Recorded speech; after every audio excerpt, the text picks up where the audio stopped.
Ancient Egyptian hieroglyphics.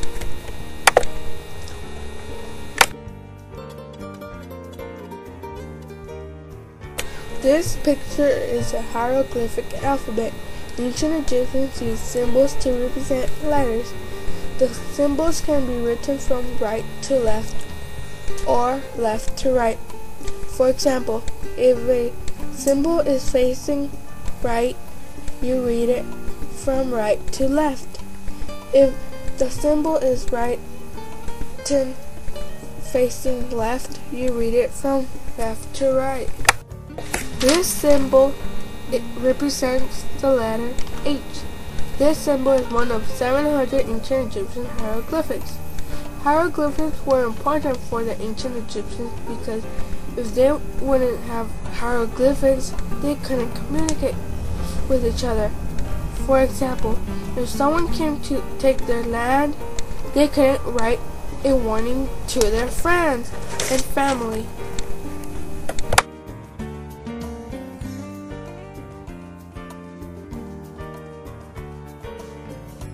This picture is hieroglyphics written on a tomb. Ancient Egyptians would write curses on pharaoh, kings, and queens' tomb, so thieves wouldn't steal their property. The Egyptians would write the person's biology, like what are they known for and how did they live. This is another type of hieroglyphic alphabet. This is a very different alphabet because it has 5 repeated letters, like one of them is U for pictures, the other U is for could. Some have the same symbol like U and W.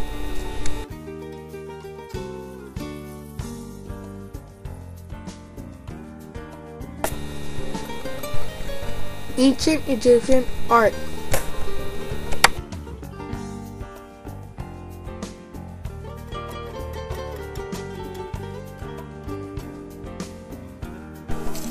This picture is an ancient Egyptian drawing.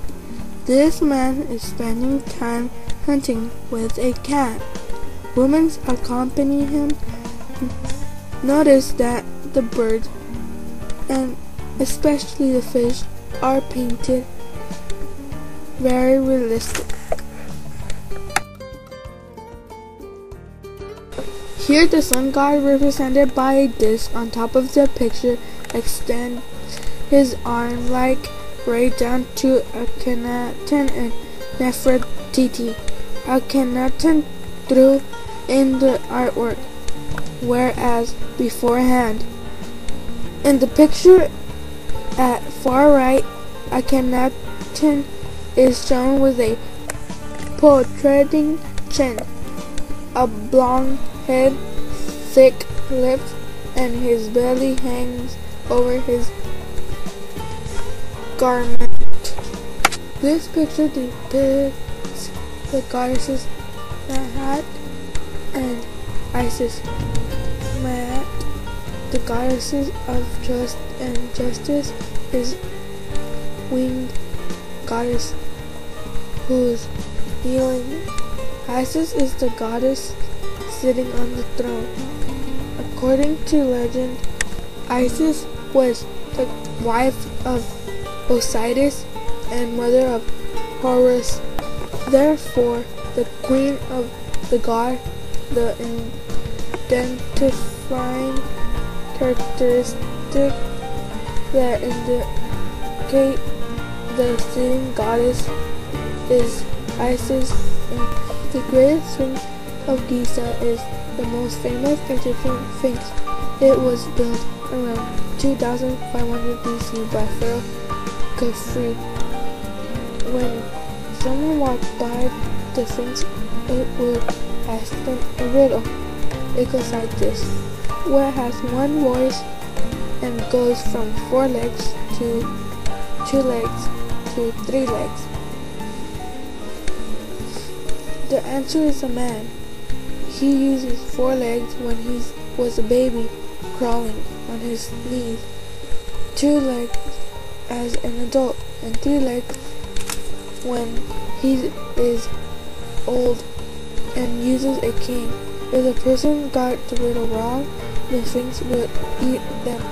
If the person got it right, the Sphinx would allow them to pass. Ancient Egyptian kings, queens, and pharaohs.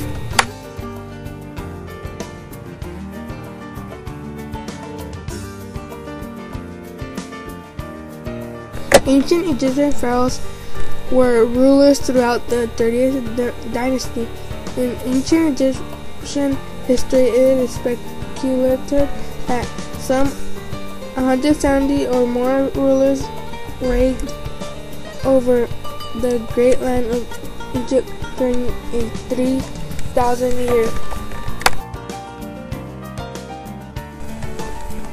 Ramses II, during his 67-year reign of Egypt, seemed to do everything over the top. He is probably the most prolific of the ancient Egyptian pharaohs, siring over 100 children with more than a dozen wives. He is well regarded as builder of more temples and statues than any of the other ancient Egyptian pharaohs. The queens of Egypt, for the most part, have been relegated to less fame behind their regal husband.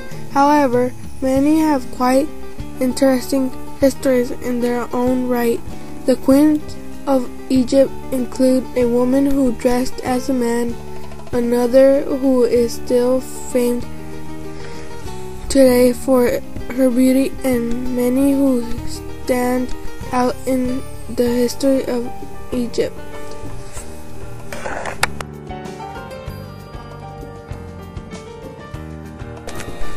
Ancient Egyptian tombs, temples, and pyramids.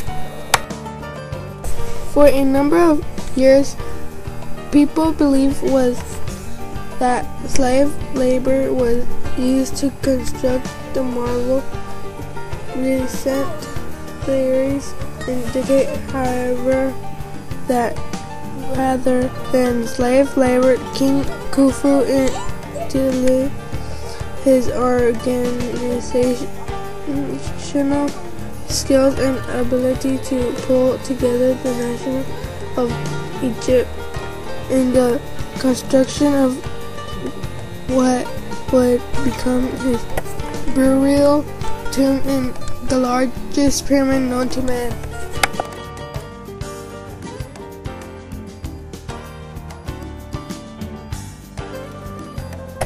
The ancient Egyptians believed that temples were the home of gods and goddesses.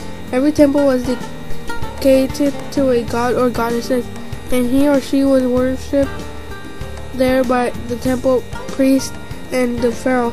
The large temple buildings were made of stone so they could last forever.